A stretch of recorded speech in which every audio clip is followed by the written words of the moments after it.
बिस्मिल्लाहिर्रहमानिर्रहीम अस्सलाम वालेकुम। आज जो सा हमने टॉपिक पढ़ना है वो इस चैप्टर और इस बुक का लास्ट टॉपिक है जिसका नाम है एविडेंस ऑफ एवोल्यूशन। एविडेंस का हमारे पास मतलब होता है सबूत।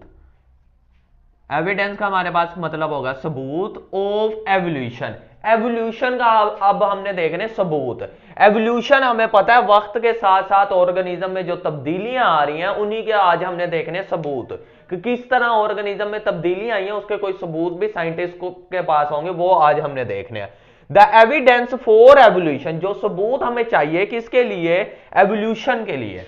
फॉर एवोल्यूशन, एवोल्यूशन के लिए जो हमें सबूत चाहिए इज कंपलिंग। वो क्या होने चाहिए हमारे पास? कंपलिंग यानी जबरदस्त एंड एक्सटेंसिव। एक्सटेंसिव का मतलब क्या आता है? वसी। तो वो हमारे पास एक जबरदस्त और वसी पैमाने पर सबूत होने चाहिए। तो इस लाइन को दोबारा देख लेते हैं। The evidence for evolution, evolution के लिए जो सबूत चाहिए इज कंपलिंग एंड एक्सटेंसिव। वो हमारे पास क्या होने चाहिए? जबरदस्त यानी बहुत ज्यादा होने चाहिए, एंड एक्सटेंसिव। एक्सटेंसिव का मतलब बहुत वसी यानी बहुत ज्यादा होने चाहिए। कंपलिंग का मतलब हमारे पास होता है जबरदस्त, और एक्सटेंसिव का मतलब होता है वसी यानी बहुत ज्यादा होने चाहिए। वो सबूत जो एवोल्यूशन के लिए जरूरी है वो हमारे पास बहुत ज्यादा और क्या होने चाहिए? बहुत जबरदस्त होने चाहिए या बहुत मजबूत सबूत होने चाहिए। Looking at every level of organisation, इसीलिए देखा जाता है, लुकिंग यानी देखा जाता है, एट एवरी, एवरी मतलब हर, level of organisation in living organism. अब लेवल ऑफ ऑर्गेनाइजेशन क्या है? वो लेवल ऑफ ऑर्गेनाइजेशन मैं इधर बना लेता हूं। हमारे पास हमने लेवल पढ़े थे, हमारे पास सबसे पहले क्या आता है? Atomic level. एटॉमिक मिलेंगे तो हमारे पास क्या होंगे? एलिमेंट, जिसे हमने नाम दिया था बायो एलिमेंट। ये मिलेंगे तो हमारे पास बनेगा बायोमोलिक्यूल। बायोमोलिक्यूल के मिलेंगे तो हमारे पास बनेगा, बायोमोलिक्यूल जैसे ही मिलेंगे हमारे पास आगे बनेगा ऑर्गेनेली। ऑर्गेनेली मिलेंगे तो हमारे पास सेल। सेल मिलेंगे तो हमारे पास क्या बनेगा? टिश्यू। टिश्यू मिलेंगे तो हमारे पास बनेगा ऑर्गन। ऑर्गन मिलेंगे तो हमारे पास बनेगा ऑर्गन सिस्टम। ऑर्गन सिस्टम हमारे पास मिलकर क्या बनाएंगे? एक इंडिविजुअल यानी एक एक शख्स बनाएंगे, एक ऑर्गेनिज्म बनाएंगे। इंडिविजुअल मिलेंगे तो आगे हमारे पास क्या होगी? पॉपुलेशन बनेगी। पॉपुलेशन आगे मिलेगी तो हमारे पास क्या बनेगी? कम्युनिटी। वो मैं इधर लिख लेता हूं। पॉपुलेशन हमारे पास मिलेगी तो आगे हमारे पास बनेगा कम्युनिटी। और कम्युनिटी मिलेंगी तो आगे हमारे पास बायोस्फीयर बनेगी या इकोसिस्टम जिसे कहते हैं। तो ये हमारे पास क्या है? ये जो तरतीब मैंने बताई है ये हमारे पास क्या है? Level of organisation in living system. जानदारों के सिस्टम में ये लेवल ऑफ ऑर्गेनाइजेशन है। ये हमने पहले पिछले चैप्टर में पढ़ा हुआ है, ये मुकम्मल level of organisation organ tissue और ऑर्गन सिस्टम वाले चैप्टर में। तो हमारे पास एटॉमिक मिलेगा, एलिमेंट, एलिमेंट मिलेगा, बायो एलिमेंट, बायोमोलिक्यूल, बायोमोलिक्यूल इकट्ठे होंगे तो हमारे पास एक ऑर्गेनेली बनेगा, ऑर्गेनेली इकट्ठे होंगे तो सेल, सेल इकट्ठे होंगे तो टिश्यू, टिश्यू इकट्ठे होंगे तो ऑर्गन, ऑर्गन इकट्ठे होंगे तो ऑर्गन सिस्टम, ऑर्गन सिस्टम इकट्ठे होंगे तो एक अफराद बनेगा, एक अफराद इकट्ठे होंगे तो एक पॉपुलेशन कम्युनिटी, पॉपुलेशन इकट्ठी होगी तो कम्युनिटी, कम्युनिटी इकट्ठी होगी एक इकोसिस्टम या बायोस्फीयर बनेगा। तो वो यही कहता है looking at every level of organisation, हर लेवल, ये जितने लेवल हैं इन तमाम लेवल पर देखा गया और तमाम लेवल से हमने क्या इकट्ठे किए हैं? एविडेंस यानी सबूत इकट्ठे किए हैं। कौन से सबूत? एवोल्यूशन वाले। अगर हम देखें सेल में तो सेल में हमने देखी किस तरह एवोल्यूशन आई है, ऑर्गेनेल लेवल पर देखी हमने, टिश्यू लेवल पर देखी, तो इसीलिए हर लेवल पर देखी गई। Looking at every level of organisation in living और living system. Biologist, biologist see, biologist ने देखें the signature of the past, दस्तखत किसके? माजी के एंड प्रेजेंट एवोल्यूशन। यानी इस लाइन का यह मतलब है कि बायोलॉजिस्ट ने हर लेवल पर क्या देखी है? एवोल्यूशन।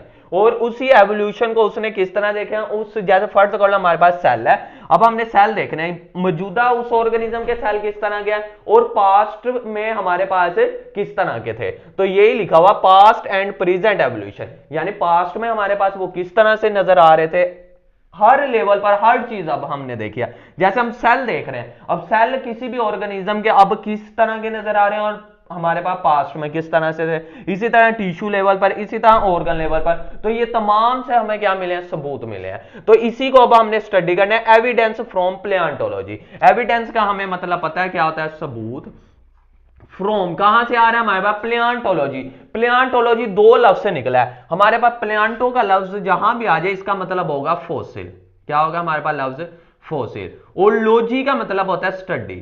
तो हमने फॉसिल की स्टडी करके सबूत इकट्ठे करने हैं। अब फॉसिल किसे कहते हैं, फॉसिल का मतलब होता है बकाया जात। कोई ऑर्गेनिज्म है वो डिकम्पोज हो गया है तो उसके जो बचा कुछ बकाया जाता है उसे क्या नाम देंगे, फॉसिल। फॉसिल में हमारे पास उसका ढांचा भी आ सकता है या वो ऑर्गेनिज्म मुकम्मल क्या हो गया, डिकम्पोज हो गया, उसके कोई निशानात बाकी रह गया, वो भी किस में आ जाएंगे हमारे पास, फॉसिल में आ जाएंगे।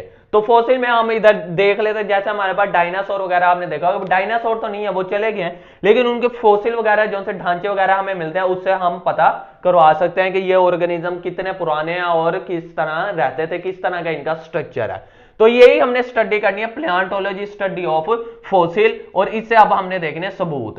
इन addition to offering strong evidence, वो कहते हैं स्ट्रॉन्ग हमारे पास मजबूत होता है, एविडेंस यानी सबूत, सबूत मजबूत हमारे पास सबूत पेश करने के साथ साथ, in addition to offering strong evidence, strong सबूत पेश करने के साथ साथ, द एंसेंट, एंसेंट कैसे कहते हैं, अबाव अजदाद स्पीशीज, जो उनसे अबाव अजदाद की उनकी स्पीशीज थी, वर डिस्टिंक्ट, मुख्तलिफ है, फ्रॉम द मॉडर्न वन, जो मौजूदा स्पीशीज है ये अपने अबाव अजदाद की स्पीशीज से क्या है, मुख्तलिफ है।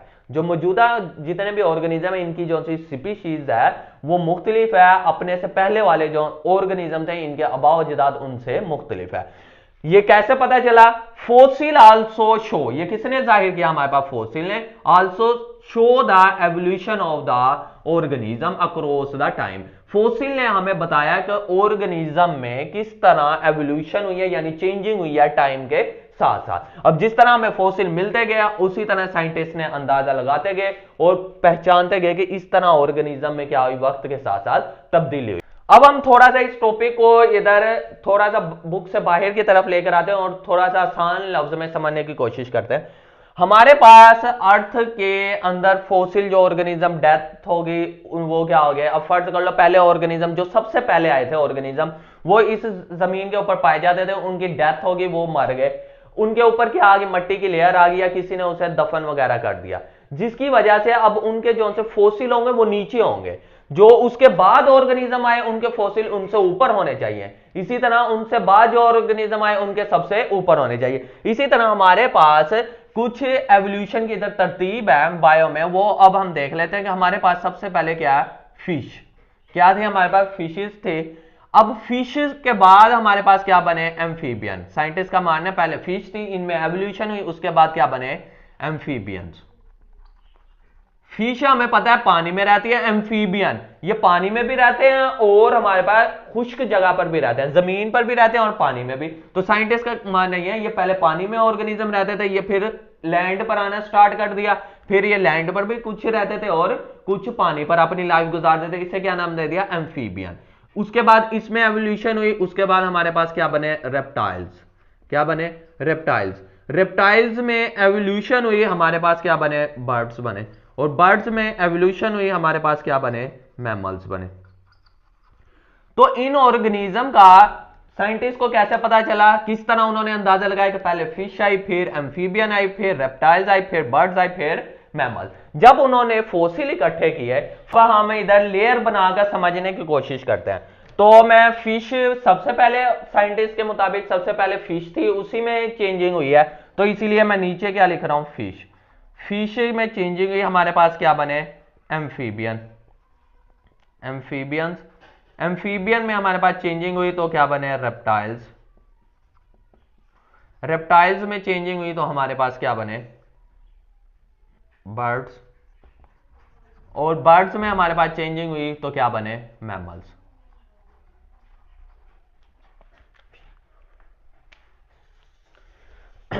तो अब फर्ज कर लो ये हमारे पास लेयर है। अब हमने क्या किया, ऊपर जब इसमें से खुदाई करना स्टार्ट की जमीन की तो हमारे पास जो से सबसे ऊपर हमारे पास फॉसिल मिले उसमें मैमल के फॉसिल भी मौजूद थे, और इससे नीचे वाली जो लेयर आई इसमें मैमल्स के फॉसिल मौजूद नहीं थे, बर्ड्स के थे। और इससे नीचे वाले हमारे पास रेप्टाइल्स के भी थे, औरों के भी थे, इसके एम्फीबियन और फिश के और रेप्टाइल्स के हैं, लेकिन बर्ड्स के नहीं है फॉसिल। इसी तरह हमने मजीद जो सी नीचे वाली लेयर में गए, जमीन की नीचे वाली लेयर में, उधर हमें सिर्फ एम्फीबियन और फिश के नजर आए हमारे पास, इसके रेप्टाइल्स के नजर नहीं आए फॉसिल। तो इसी तरह इससे मजीद नीचे गए तो हमें किसके फॉसिल नजर आए, फिश के। यानी हमारे पास सेंडिमेंटेशन, इसे क्या कहते हैं, सेंडिमेंटेशन, यानी लेयर के नीचे वाले। जैसे जैसे हमने लेयर देखी, जिस ऑर्गेनिज्म की जिस लेयर पर फॉसिल मौजूद थे, उसी से अंदाजा लगाया कि इस ऑर्गेनिज्म में एवोल्यूशन आई और ये बाद में क्या हुआ, इससे इन्वॉल्व हुआ यानी निकला। तो फिश के हमारे पास सबसे एंड वाली लेयर पर मौजूद थे, उधर और किसी के मौजूद नहीं थे। उससे ऊपर वाली लेयर में हमारे पास एम्फीबियन के भी मौजूद थे फॉसिल, तो उससे ऊपर वाले हमारे पास किसके हैं, रेप्टाइल्स के भी मौजूद है, एम्फीबियन के भी और फिश के भी। इसी मदद से उन्होंने पहचाना कि ऑर्गेनिज्म किस तरह एवोल्यूशन ऑर्गेनिज्म में हुई है। तो फॉसिल आल्सो शो, किसने शो किया, फॉसिल ने, the evolution of organism across time, time के साथ साथ किस तरह फॉसिल हमारे पास टाइम के साथ किस तरह एवोल्यूशन हुई है। जो ऑर्गेनिज्म पहले आया था उसके फॉसिल इसीलिए सबसे नीचे वाली लेयर में भी मौजूद है, जो उसके बाद हुआ उसकी उससे ऊपर वाली लेयर में भी मौजूद है। टू डिटरमाइन, ये फाइंड करने के लिए, हाउ लॉन्ग अगो, कितना अरसा पहले, एन ऑर्गेनिज्म, एक जानदार लाइव्ड रहता था, in relation to another, कितना अरसा पहले एक जानदार दूसरे जानदार के साथ रहता था। साइंटिस्ट क्लासिफाइज, साइंटिस्ट क्या करते हैं, दर्जा बंदी करते हैं, and as fossil from all around the world, और जितने भी फॉसिल इन्हें मिले हैं, जितना भी बकाए जात मिले हैं या ढांचे वगैरह इन्हें मिले हैं ऑर्गेनिज्म के, उससे दुनिया में से जितने भी मिले उन्हें इकट्ठा करते हैं, उससे क्या लगाते हैं, एज का अंदाजा लगाते हैं। एज का क्या लगाएंगे, अंदाजा लगाएंगे, और उसे क्या करेंगे, क्लासिफाई, यानी उसकी दर्जाबंदी करें। एज का अंदाजा किस तरह लगाएंगे, उसकी एज जो सी ये फाइंड करेंगे हाफ लाइफ से। हाफ लाइफ रेडियो एक्टिव जो से हमारे पास एलिमेंट होते हैं, आप फिजिक्स में भी पढ़ोगे, उसकी मदद से वो क्या करेंगे, पता लगाएंगे कि ये फॉसिल कितने पुराने हैं। द रिजल्टिंग फॉसिल रिकॉर्ड, इसी के नतीजे में फॉसिल का जो सा रिकॉर्ड है वो शो करता है, जाहिर करता है क्या, evolution of 1 over million of year.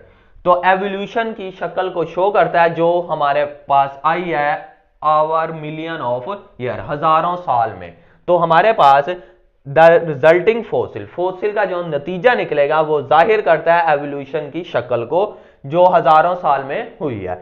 And tales, और बताता था टेल, टेल इधर टेल का हमारे पास मतलब होगा कहानी, ऑफ द पास्ट, और हमें पास्ट की कहानी भी बताता है कौन, फॉसिल। फॉसिल से ही हमें पता चलता है ना कि ये ढांचा इस तरह का था, ऑर्गेनिज्म इस तरह का होगा, जिस तरह हम डायनासोर को देखते हैं कि डायनासोर के फॉसिल हमें मिल जाए तो हम कहते हैं डायनासोर इस तरह का था। अभी ये कौन बता रहा है हमें पास्ट की कहानी, ये हमें उसके फॉसिल बता। Example, researcher have found, researcher ने फाउंड किया एक्सट्रीमली, एक्सट्रीमली का मतलब होता है इंतहाई, कंप्रीहेंसिव का मतलब क्या होता है हमारे पास वसी, इंतहाई वसी रिकॉर्ड। तो हमारे पास रिसर्चर है, उन्होंने फाउंड की है इंतहाई वसी और बहुत ज्यादा वसी रिकॉर्ड, जो रिकॉर्ड क्या करते हैं, डिमॉन्स्ट्रेटिंग, जो जाहिर करते हैं how humans and horses are evolved, का इंसान और हॉर्स किस तरह इवॉल्व हुए, यानी इनमें एवोल्यूशन किस तरह हुई, और इसी तरह और भी दूसरे ऑर्गेनिज्म उनमें भी एवोल्यूशन किस तरह हुई। तो ये एवोल्यूशन के लिए जो रिसर्चर है वो क्या करते हैं, रिकॉर्ड ढूंढते हैं, और रिकॉर्ड वो कम नहीं बहुत ज्यादा होने चाहिए। तो एक्सट्रीमली कंप्रीहेंसिव, इंतहाई वसी रिकॉर्ड, जो ये जाहिर करते हैं कि इंसानों में और घोड़ों में किस तरह एवोल्यूशन हुई। और ऑर्गेनिज्म का भी हो सकता है, लेकिन उसने मिसाल दिया है इंसानों और घोड़ों की। हॉर्सेस की आपकी बुक में डायग्राम भी बनी है, जिस तरह घोड़े, साइंटिस्ट का मानना यह है कि इनके फॉसिल से ये पता चला जो घोड़े थे ये पहले हॉर्स इस साइज के नहीं होते थे, आहिस्ता आहिस्ता इनमें एवोल्यूशन आई है और इनके साइज क्या होता गया, इंक्रीज हो गया। ये हमें किस तरह पता चला, इनके फॉसिल से, इनके जो पास्ट फॉसिल है, जो इनके एसेंट हमारे पास स्पीशीज है, यानी इनके अबावजदाद की, उनके फॉसिल से हमने क्या लगाया, अंदाजा लगाया, उससे हमें पता चला। अब दूसरा क्या हमारे पास, evidence from the comparative anatomy. पहला हमने एविडेंस देखा किससे, प्लेंटोलॉजी, प्लेंटो का मतलब होता है फॉसिल, फॉसिल की स्टडी करके हमने सबूत पेश किए। अब दूसरा हमने सबूत पेश करने, evidence from the comparative, comparative का मतलब होता है मुआवजा करना, एनाटॉमी का मतलब होता है स्टडी ऑफ इंटरनल स्ट्रक्चर, क्या होगा हमारे पास, स्टडी ऑफ इंटरनल स्ट्रक्चर। यही देखने लगे एविडेंस, सबूत मिले मुआजना करके, क्या, एनाटॉमी, इंटरनल स्ट्रक्चर। हमने इंटरनल स्ट्रक्चर कुछ ऑर्गेनिज्म के देखे, वो आपस में क्या थे, मिलते थे, उससे हमने ये अंदाजा लगाया कि इनके बावजदात क्या थे, सेम थे। जिस तरह फर्ज कर लो आपकी क्लास में कोई ऐसे स्टूडेंट 2-3 हो और आप उस क्लास में जाओ और उनकी शक्लें आपस में कुछ मिल रही हो, तो वो तो हमारे पास एनाटॉमी वैसे नहीं होगी, लेकिन वो हमारे पास एक्सटर्नल स्ट्रक्चर होगा। लेकिन मैं आपको एग्जांपल दे रहा हूं, उसे हम मॉर्फोलॉजी कहेंगे। अगर उसके हमें एक्सटर्नल शक्ल से दे रहे हैं उसे मॉर्फोलॉजी कहेंगे। तो उससे आप क्या कहोगे, आप उनसे पूछोगे कि आप दोनों क्या भाई हो, यानी आपने क्या कहा कि इन दोनों के अबावजदाद जो उनसे पेरेंट्स है वो एक ही होंगे, क्योंकि इन दोनों की शक्लें आपस में क्या आ रही हैं, मैच कर रही हैं। तो इसी तरह साइंटिस्ट ने क्या किया, मुआवजा किया इंटरनल स्ट्रक्चर, मुख्तलिफ ऑर्गेनिज्म के इंटरनल देखा, उनका स्ट्रक्चर आपस में मिलता जुलता था, जिससे उन्होंने अंदाजा लगाया ये ऑर्गेनिज्म पहले क्या थे, एक ही एविडेंस, एक ही हमारे पास अबावजदाद से आगे आए हैं। तो ये सबूत पेश किया, evidence from the comparative anatomy. Anatomy का मतलब होता है स्टडी ऑफ इंटरनल स्ट्रक्चर, किसी भी ऑर्गेनिज्म के अंदर की स्टडी करना, वो क्या कहलाता है, एनाटॉमी कहलाता है। जैसे हमारी बॉडी के अंदर देखना, ढांचे किस तरह लगे हुए हैं और मुकम्मल इंटरनल ऑर्गन किस तरह है, वो उसकी क्या होगी, एनाटॉमी होगी। तो यही लिखा हुआ the existence of the structure, existence हमारे पास पाए जाने वाला स्ट्रक्चर यानी शनाख्त, इन क्रिएचर, क्रिएचर किसे कहते हैं, मखलूक में, मखलूक में जो पाए जाने वाला स्ट्रक्चर है विद सेम फंडामेंटल शेप, उसकी क्या है हमारे पास, सेम बुनियादी शक्लें हैं, is an other type of evidence supporting the evolution. ये एक और एग्जांपल है, एक और सबूत है जो सहारा दे रहा है किसे, एवोल्यूशन को। तो वो ये कह रहा है जो सा हमारे पास मखलूक है उसके अंदर कुछ जो सी शक्लें हैं वो आपस में क्या हो रही हैं, आपस में मिल रही हैं, इंटरनल स्ट्रक्चर, जो ये सबूत दे रहा है किसका, एवोल्यूशन का। तो ये देखते हैं हम example, due to their origin is the same appendage. अब हमारे पास एग्जांपल दी हुई है, एग्जांपल हम डायग्राम से पहले देख लेते हैं। हमारे पास ये जो सा बताया हुआ लिम्ब, अब लिम्ब किसे कहते हैं, बाजू को कहते हैं। जैसे हमारे ये बाजू, ये हमारे पास क्या हो गए, लिम्ब हो गए। तो ये उसने बताया हुआ है, ये स्ट्रक्चर आपकी बुक में भी बना हुआ है, ये हमारे पास लिम्ब हो गए किसके, ह्यूमन के, इंसानों के, पूरा बाजू हो गया, इसे क्या नाम देंगे, लिम्ब। और ये किसके अंदर होती है, डॉग्स के अंदर होती है, डॉग्स का जो सा आगे वाला बाजू है उसे लिम्ब शो किया हुआ है। और ये हमारे पास बर्ड्स में होगी, जैसे बैट्स होगी, बैट चमगादड़ वगैरह, उसके पर वगैरह में होता है इस तरह का हड्डियों का स्ट्रक्चर। और ये वाला स्ट्रक्चर हमारे पास मौजूद है वेल्स के फ्लिपर में, ये मौजूद होता है स्ट्रक्चर। अब इसका बाहर से तो हमें अलग नजर आएगा, इसकी जो से हमारे पास मॉर्फोलॉजी है, बाहर से तो इसका स्ट्रक्चर हो रहा है, लेकिन हमने स्टडी इसकी क्या करनी, एनाटॉमी, इंटरनल स्ट्रक्चर। जब इंटरनल देखा गया तो इसमें जो सी हड्डियां मौजूद थी वो हड्डियां इन तमाम में क्या आपस में मिलती जुलती हैं। जैसे इंसान के हमारे अंदर हमारा जो सा लिम्ब है, हम इसी की एग्जांपल से समझते हैं। हमारे जो से बाजू की हड्डियां, पहले ऊपर वाली ये एक हड्डी जिसे हम क्या नाम देते हैं, ह्यूमरस, क्या नाम देंगे, ह्यूमरस। तो ऊपर वाली इधर से इधर तक जो हड्डी है हमारे पास, इसे क्या नाम देंगे, ह्यूमरस। उसके बाद हमारे पास इधर दो हड्डी होती है, इधर से लेकर ये हाथ तक, ये कलाई तक हमारे पास जो होंगी ये दो हड्डियां होंगी।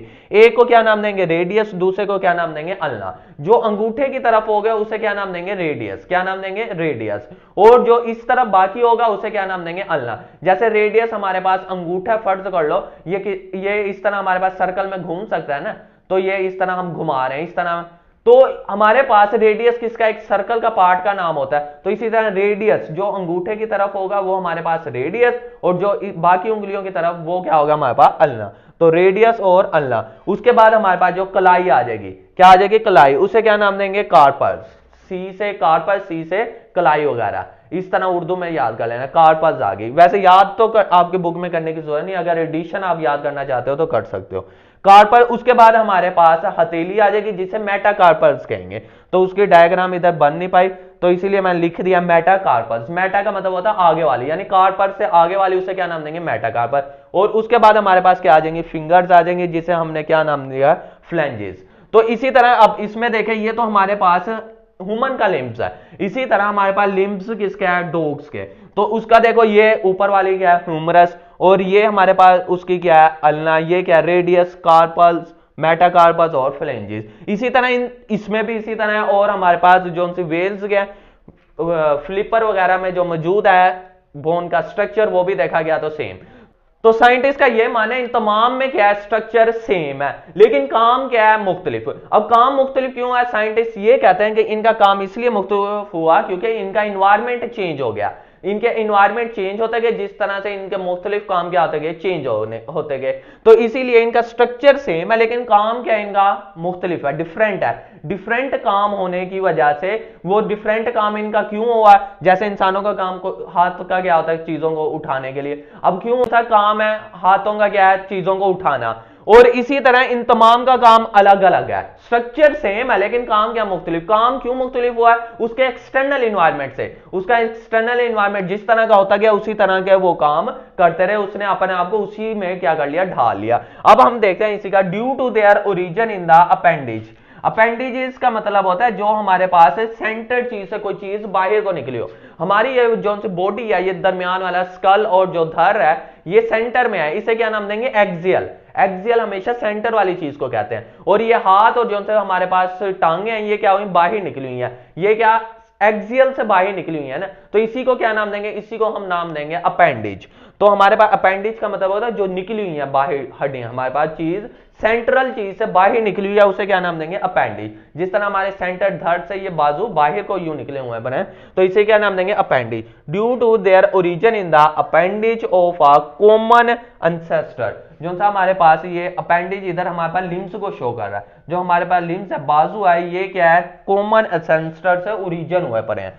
The bones in the limbs, जो सी हड्डियां किसके अंदर, लिम्स के अंदर, हमारे पास बाजू के अंदर, of the human, dogs, birds और whales, all share the same general structure. तमाम शो कर रहे हैं अपना जनरल स्ट्रक्चर, तमाम में जो सी हड्डियां वो एक तरह की है, लेकिन ये अलग बात है कि किसी का साइज छोटा है किसी का बड़ा है, और लेकिन मौजूद उनका इंटरनल स्ट्रक्चर क्या है, सेम है। हमारे जो से इंटरनल स्ट्रक्चर वो ये है, डॉग्स का ये है, और इसी तरह बर्ड्स का वो बना, और वेल्स का एंड में। द शेप एंड साइज, जो सी शक्ल और साइज है, of these bones have evolved यानी एवोल्यूशन हुई है ओवर अ टाइम, लेकिन इनका साइज और शेप में जो सी वो चेंजिंग हुई है एवोल्यूशन की मदद से और टाइम के साथ साथ। और वो क्यों हुई है, इसके एक्सटर्नल इन्वायरमेंट की वजह से। Over time in different animals में, but their general structure are remained the same, लेकिन इनका जो सा जनरल स्ट्रक्चर है वो क्या है, सेम है, यानी इसका जनरल ये हड्डियां क्या है वो सेम है तमाम में। तो ऐसे ऑर्गन को हम क्या नाम देते हैं, होमोलोगस। क्या नाम देंगे, होमोलोगस। और ये होमोलोगस को आप पॉइंट कर लो, इसे अंडरलाइन कर लो, ये इंपॉर्टेंट डेफिनेशन है हमारे पास होमोलोगस की। तो होमोलोगस, इसे आगे हम क्या नाम देंगे, this structure is called homologous. तो इसी के आगे हम इधर लिख लेना दीज सिमिलर स्ट्रक्चर, ये मुकम्मल जो सा सिमिलर स्ट्रक्चर है उसे क्या नाम देंगे, होमोलोगस स्ट्रक्चर। तो ये हमारे पास इसके डिफाइन भी हो गया, और ये डिफाइन इंपॉर्टेंट लगे हमारे पास है वेस्टिजियल ऑर्गन। इससे पहले हमने पढ़ा है होमोलोगस स्ट्रक्चर, एक वो बहुत इंपॉर्टेंट टॉपिक है, इंपॉर्टेंट शॉर्ट आ सकता है। और दूसरा हमारे पास कौन सा है, वेस्टिजियल ऑर्गन, ये भी बहुत इंपॉर्टेंट इसका टॉपिक है, इसे भी आप अंडरलाइन कर लो। ये हमारे पास वेस्टिजियल ऑर्गन। अब वेस्टिजियल ऑर्गन अब क्या होते हैं, वेस्टिजियल ऑर्गन वो ऑर्गन जो पहले हमसे पहले वाले लोगों में काम करते थे, लेकिन बाद में आहिस्ता आहिस्ता वक्त के साथ साथ उन्होंने काम करना क्या कर दिया, छोड़ दिया। अब बॉडी के अंदर मौजूद होते हैं लेकिन काम नहीं करते होते। तो साइंटिस्ट का कहना यह है कि हमसे पहले वाले जो ऑर्गेनिज्म थे, हमसे पहले वाले जो उनसे हमारे अबावजात थे, उनमें ये काम करते थे, और आहिस्ता आहिस्ता इन्होंने काम करना क्या कर दिया, छोड़ दिया। इसकी सिंपल एग्जाम्पल हमारे पास अपेंडिक्स की है। अपेंडिक्स हमारे पास एक फिंगर लाइक ऑब्जेक्शन है, फिंगर लाइक एक उंगली की तरह उभार है, किसके अंदर, लार्ज इंटेस्टाइन, बड़ी आंत के अंदर एक उंगली की तरह उभार है, और ये हमारी बॉडी में इसका कोई फंक्शन नहीं है। अगर हम इसे रिमूव भी कर दें तो कोई इफेक्ट नहीं पड़ेगा।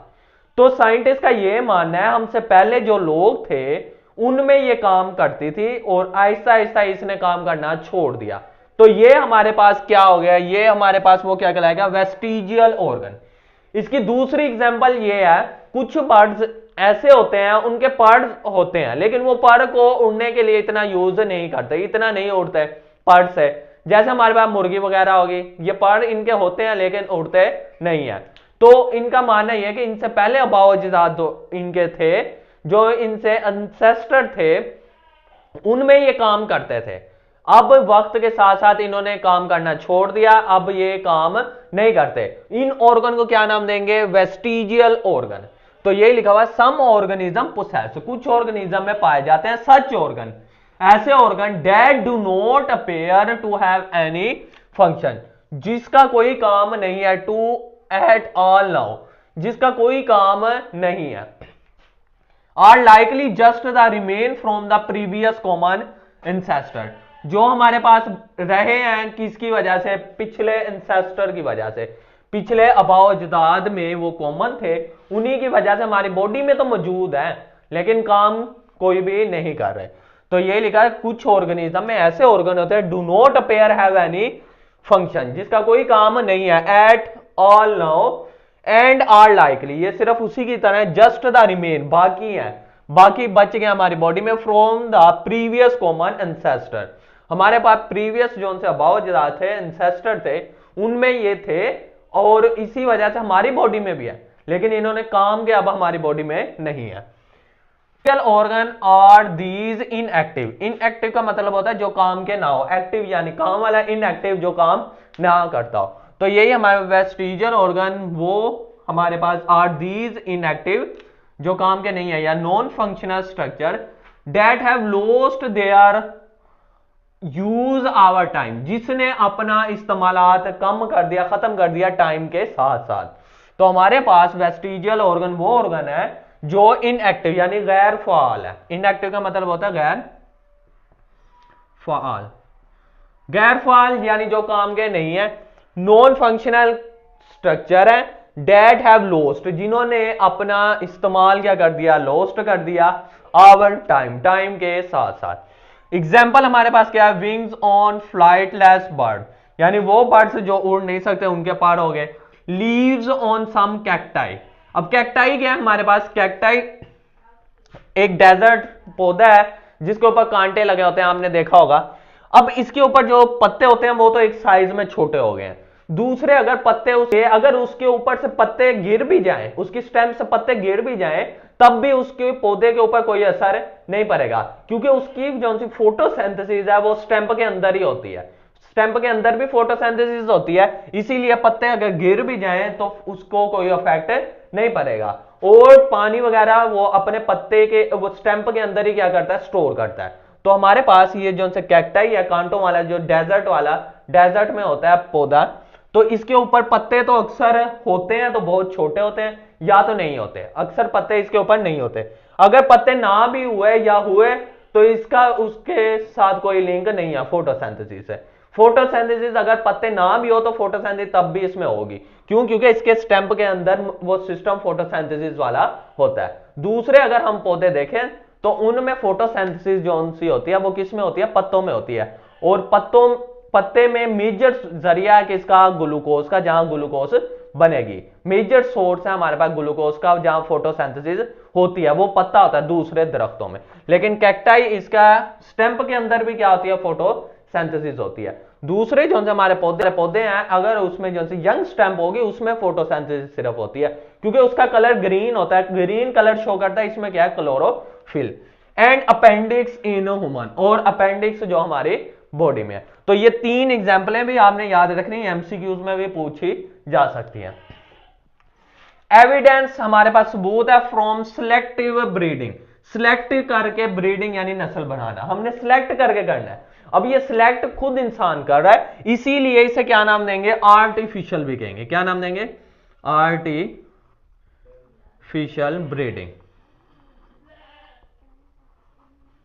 तो हमारे पास सिलेक्टिव ब्रीडिंग का दूसरा नाम क्या है? आर्टिफिशियल ब्रीडिंग, क्योंकि ये इंसान खुद करवाता है इसीलिए इसे आर्टिफिशियल ब्रीडिंग कहेंगे। ब्रीडिंग का मतलब नस्ल बनाना, आर्टिफिशियल यानी जो इंसान खुद करवा रहा है। अब इससे क्या होगा? हम सिर्फ उन्हीं ऑर्गेनिज्म की, उन्हीं पौधों की आगे नस्ल बनाएंगे, जिससे हमें क्या होगा? फायदा होगा।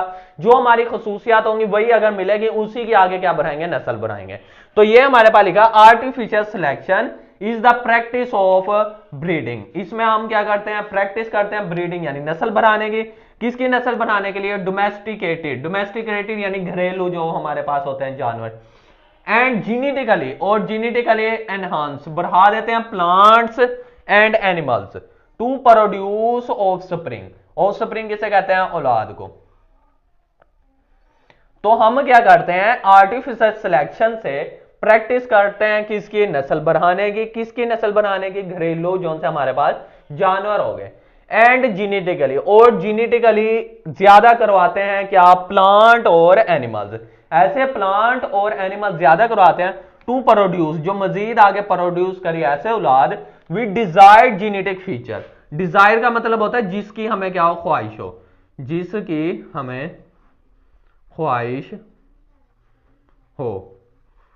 जीनेटिकली फीचर, जीनेटिकली उनमें फीचर यानी खुसूसियात होनी चाहिए। तो हमारे पास हम जीनेटिकली बढ़ाते हैं वो पौधे और एनिमल्स जो आगे मजीद ऐसी औलाद पैदा करे जिसके अंदर हमारे पास ऐसी खुसूसियात हो जिसकी हमारी क्या है? ख्वाहिश।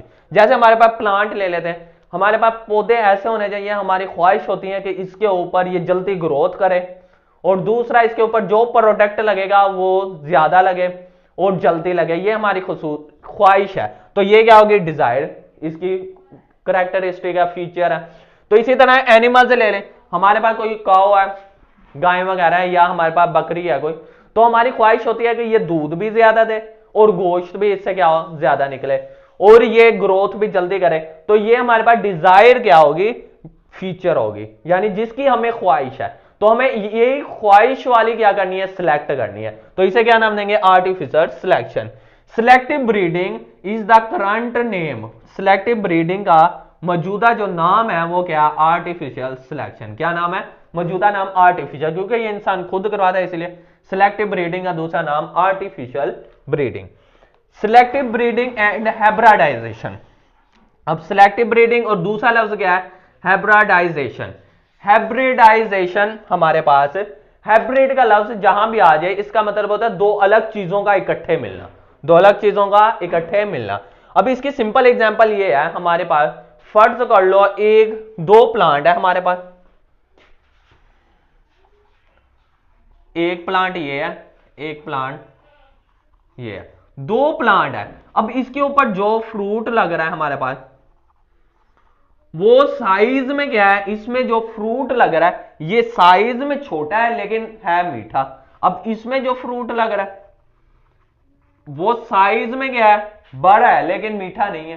तो हम दोनों की खुसूसियत चाहते हैं, इसकी एक खुसूसियत इसकी, दोनों की अगर हमें मिलकर एक नया प्लांट बनेगा जिसमें दोनों की खुसूसियत हो, इसकी मीठे वाली हो, इसकी हमारे पास साइज वाली हो, दोनों की मिलकर अगर वही डिजायर खुसूसियत नए पौधे में आ गए, उसे क्या नाम देंगे? हाइब्रिडाइजेशन। हाइब्रिड, हाइब्रिड का मतलब दो अलग चीजों का एक एक साथ होना।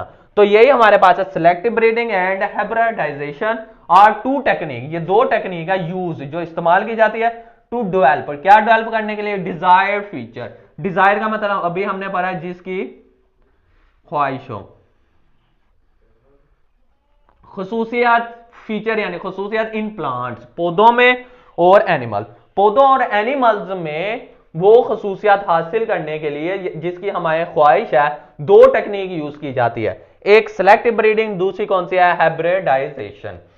अब हमारे पास क्या है? इंप्रूविंग। अच्छा, हाइब्रिडाइजेशन ये जो हमने कहा है इसकी एक खुसूसियत इसकी, ये हम करवा दें जीनेटिकली इंजीनियरिंग से, यानी बायोटेक्नोलॉजी इसमें यूज होती है, जीन वगैरह हम इसके क्या करते हैं? यूज करते हैं। वो जीन यूज करवाएंगे अगली जनरेशन में जो क्या हो, जो इस खुसूसियत को कंट्रोल करते हो। ये हमारे पास जीनेटिक इंजीनियरिंग वाले टॉपिक में आ जाएगा। आगे लिखा है improving plant by selection. Improving यानी बेहतरी लेकर आना प्लांट के अंदर, किसके जरिए? सिलेक्शन के जरिए।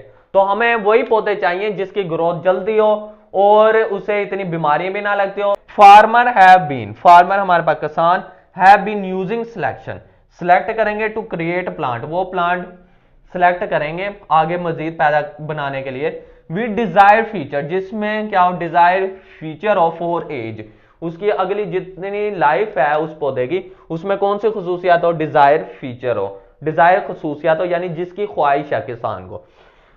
दे फ्रीक्वेंटली चूज वैरायटी, ये उसी वो वैरायटी अकसाम को चूज करेगा।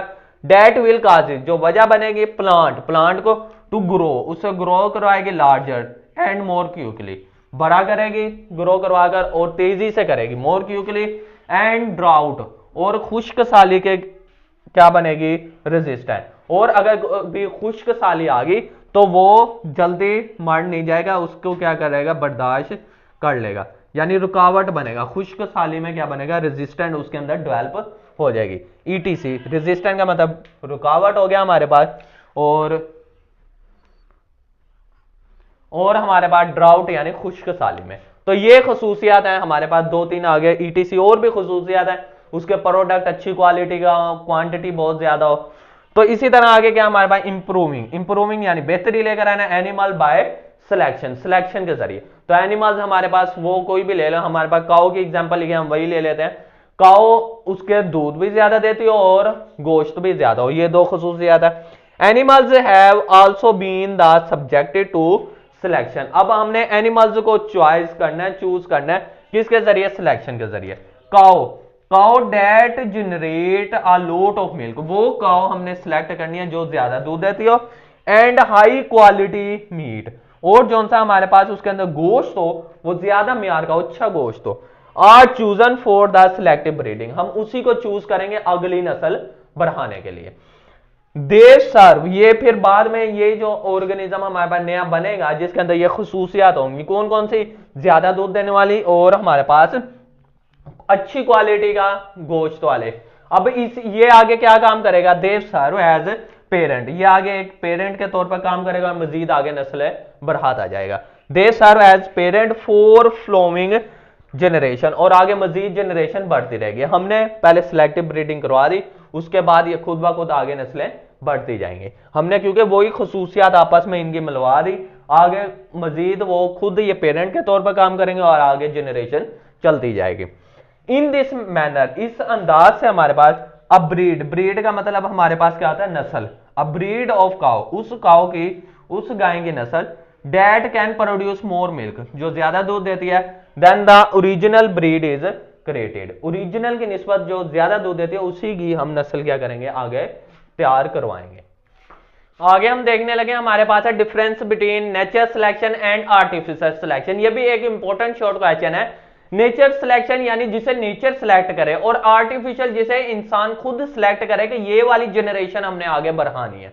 तो यही हमारे पास लिखा नेचर सिलेक्शन, और दूसरा क्या हमारे पास, आर्टिफिशियल सिलेक्शन। नेचर सिलेक्शन अक्कर, नेचर सिलेक्शन तब होगी जब इन्वायरमेंट में क्या आएगी, चेंजिंग आएगी, तब नेचर सिलेक्शन होगी, और आर्टिफिशियल सिलेक्शन इंसान खुद करेगा। तो यही हमारे पास लिखा nature selection occur when nature environment, जब नेचुरल इन्वायरमेंट में क्या आएगी, कंडीशन चेंज, जब नेचुरल इन्वायरमेंट की कंडीशन चेंज होगी तो हमारे पास नेचुरल सिलेक्शन, उसे नाम देंगे नेचुरल सिलेक्शन। तो नेचर सिलेक्शन तब होगी जब नेचुरल इन्वायरमेंट में क्या होगी, तब्दीली होगी।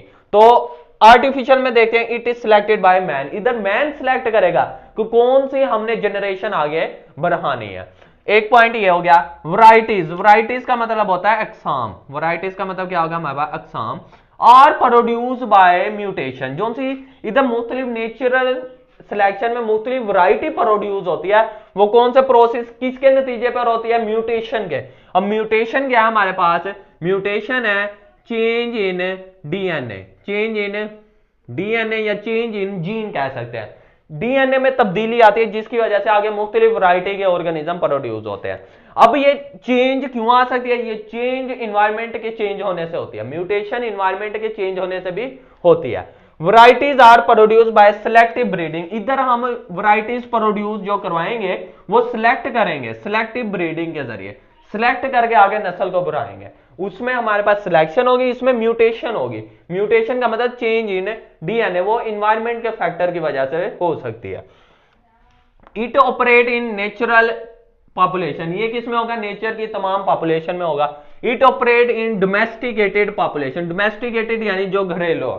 अब इंसान उसी की ब्रीडिंग, उसी की सिलेक्टिव ब्रीडिंग कराएगा जो घरेलू में यानी घर में ज्यादा एनिमल्स रखे जाते हैं, या प्लांट हमारे पास होंगे जो फायदेमंद होंगे। तो इसीलिए डोमेस्टिकली पॉपुलेशन में ये होगा हमारे पास। आर्टिफिशियल सिलेक्शन डोमेस्टिकली पॉपुलेशन में ज्यादातर होता है, और जो नेचर सिलेक्शन ये नेचुरल पॉपुलेशन जितनी भी है तमाम में होता है।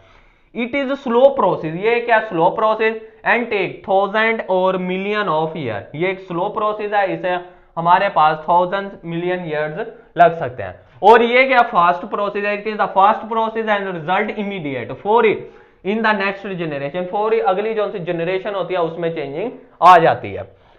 It is responsible for the great biological diversity, इसके नतीजे में हमारे पास बहुत ज्यादा बायोलॉजिकली डाइवर्सिटी बनती है। बायोलॉजिकल डाइवर्सिटी का लफ्ज निकला है वैरायटी से, वैरायटी का मतलब क्या आता है, अक़साम, यानी इसके नतीजे से हमारे पास इसकी जिम्मेदारी से बहुत ज्यादा जानदारों की अक़साम बनती है। It is responsible for new varieties, इसके नतीजे में नई वैरायटी बनेगी different from the starting generation, जो पहले वाली से क्या होगी, जो से डिफाइन है वो क्या, स्पेसिएशन। स्पेसिएशन भी बहुत इंपॉर्टेंट शॉर्ट क्वेश्चन है, ये डिफाइन है, इसे भी अंडरलाइन कर लो। स्पेसिएशन का मतलब क्या है, द एवोल्यूशनरी प्रोसेस, ये भी कौन सा हमारे पास एवोल्यूशन वाला प्रोसेस है, एवोल्यूशन वाला अमल है। एवोल्यूशन हमें पता है वक्त के साथ साथ तब्दीली आना जानदारों में। The evolution process by which, जिसमें क्या होता है, न्यू बायोलॉजिकल स्पीशीज अराइज, जिसमें एक नई स्पीशीज, एक नई नस्ल बनती है, उसे क्या कहते हैं, स्पेसिएशन। तो स्पेसिएशन हमारे पास एक एवोल्यूशन का ही प्रोसेस है जिसमें एक नई नस्ल बनती है। अब हम देखते हैं इसकी थोड़ी explanation. Two group that originate from the same ancestor are become very difficult over time. अब दो ग्रुप है हमारे पास, उनका ओरिजिन एक ही है, एक ही पेरेंट से आगे दो ग्रुप बने हमारे पास, और वो दोनों ग्रुप आपस में अब आगे डिफरेंट हो गए। अब उनको आपस में डिफरेंट होते टाइम लगा, तो एवोल्यूशन में भी हमारे पास टाइम के साथ साथ फौरी तब्दीली चेंजिंग नहीं आती, टाइम के साथ साथ। तो ये दो group that originate from same ancestor, same अबावजदा से निकले, कैन बिकम वेरी डिफरेंट, और वो मुख्तलिफ हो गए आपस में आवर टाइम, टाइम के साथ साथ। इफ दे आर लाइव, अगर वो रहते हो इन डिफरेंट प्लेसेस, अगर डिफरेंट प्लेसेस में, जैसे वो डिफरेंट प्लेसेस में जाएंगे तो उनका इन्वायरमेंट चेंज होगा, इन्वायरमेंट चेंज होगा तो उनमें वैरायटी उसी तरह की आना स्टार्ट हो जाएगी। तो उसी तरह की वैरायटी से अब जो सी नई नस्लें बनेगी वो पहली वाली से क्या होते जाएंगे, मुख्तलिफ होते जाएंगे। ये हमने इससे पहले वाले में भी पढ़ा, जहां हमने वो बीक्स जो इंच के जो से चूंच वगैरह बीक्स का पढ़ा था, को उसके जैसे ही जगह चेंज हुई, इन्वायरमेंट कंडीशन क्या हुई, प्लेस चेंज हुई, तो उनमें चेंजिंग आना स्टार्ट होगी। तो यही हमारे पास लिखा हुआ है, if they live in different places when a species get split, जब स्पीशीज क्या हो जाती है, अलग अलग हो जाती है, into two geographical region.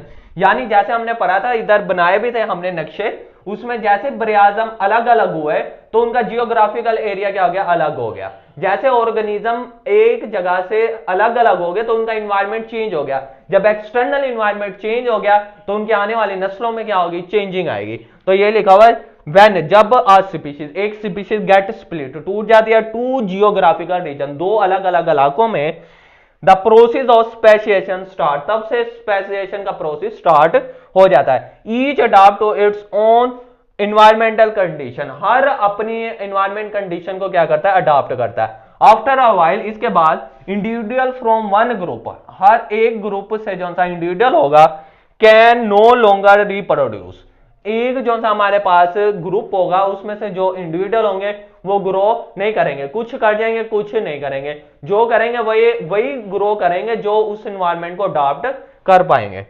No longer reproduce with the other group, दूसरे ग्रुप की निस्बत। हमारे पास अल्टीमेटली और आखिरकार two new species are evolved from one, तो एक से हमारे पास कितनी स्पीशीज बन गई, दो स्पीशीज बन गई। किस तरह बने, क्योंकि उनका जियोग्राफिकल क्या हो गया था, चेंज हो गया था, और जियोग्राफिकल यानी उनका इन्वायरमेंट, जमीन चेंज होगी यानी इन्वायरमेंट चेंज हो गया, जिसकी वजह से उनकी अगली स्पीशीज क्या होगी, चेंज होगी। तो ये था आज का हमारा टॉपिक, और इस चैप्टर का और इस बुक का भी लास्ट टॉपिक था जो आज हमने पढ़ लिया। और ये एविडेंस ऑफ एवोल्यूशन एक इंपॉर्टेंट टॉपिक है, ये लॉन्ग में भी आ सकता है कंप्लीट, और इसमें शॉर्ट हमने बहुत सारे देखे हैं, जैसे हमारे पास स्पेसिएशन हो गया, ये डिफरेंस बिटवीन नेचुरल और आर्टिफिशियल सिलेक्शन हो गया, होमोलोगस ऑर्गन हो गया। इसी तरह हमारे पास और भी दो तीन शॉर्ट थे, जिस तरह हम इसे अच्छे से आपने याद करना है। तो आज के लिए इतना ही इंशाल्लाह, अब नेक्स्ट मिलेंगे, अल्लाह हाफिज।